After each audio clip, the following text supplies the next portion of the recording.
Aty ka të mbushjen tani tek supa. Kemi mbushjen e kalamarëve, pra ka të njëjtën shije, ndaj edhe i shkon kjo pjesa e lëngjeve që na mbetën nga pjekja e kalamarëve. Pra, të dyja mund të shkojnë bashkë paralelisht, fillimisht me supën, pastaj me kalamarët e mbushur. Se supa ka dhe elemente tjera, patjetër dhe një pjatë tjetër që unë fasulet.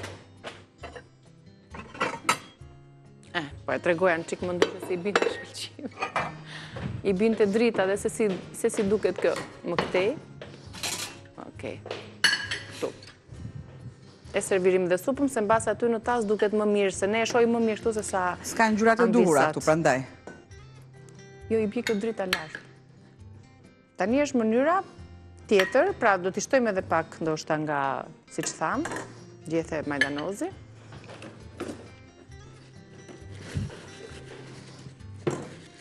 Dhe ja ku përfunduam.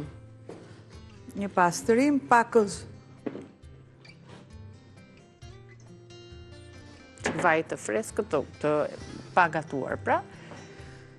Dhe shihini në YouTube pastaj për edhe një herë videon e përgatitjes, recetave tona, të kalamarëve të mbushur, të kuptojmë dhe pastrimin e tyre dhe formën që ju duhet për t'i servirur, po ashtu edhe supën me fasule dhe qa kishte tjetëra? Kishte specin, kishte i qepën, kishte mbushjen në orizë dhe... Kishte këmbët e ullirit unë. Ulliri ka rënjë shumë thellë, ajsa iliria, dardania, është gjë tjetër. Do t'jap edhe provime dhe historinë të shti. Mira vjeçare kemi folë për shumë të shmërinë, se na funë në temë tjetër. E kupton sa kemi mësuar nga njëra tjetra? Shumë! Ato rënjët.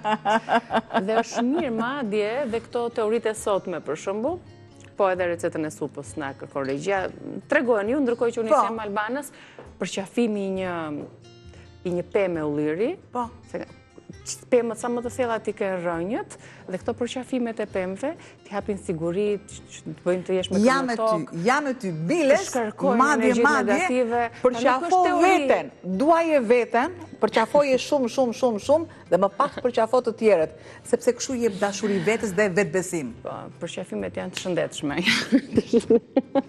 Ua, më la dhe një shenjë. Tani, supën e pam, besoj? Jo, s'ka puqina e mua.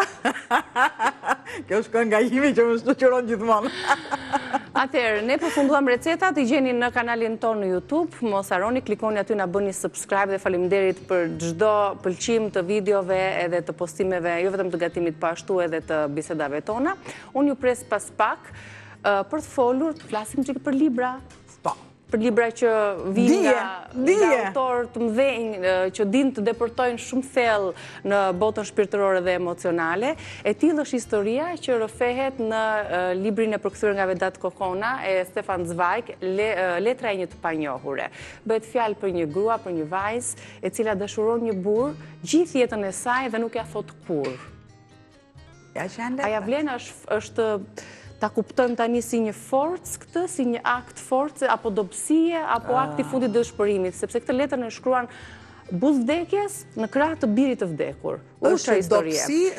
Dobësi plus dëshpërim. Dobësi plus dëshpërim, kjo është. Një dëshpërim i thellë. A ekzistojnë këto dashurit në ditët e sotme? Patjetër që po. A mund të ndodhë që të kemi rreth e përqark njerëz që mund na duan dhe s'na e thonë? Tani është rrallë, po në brezin tim po.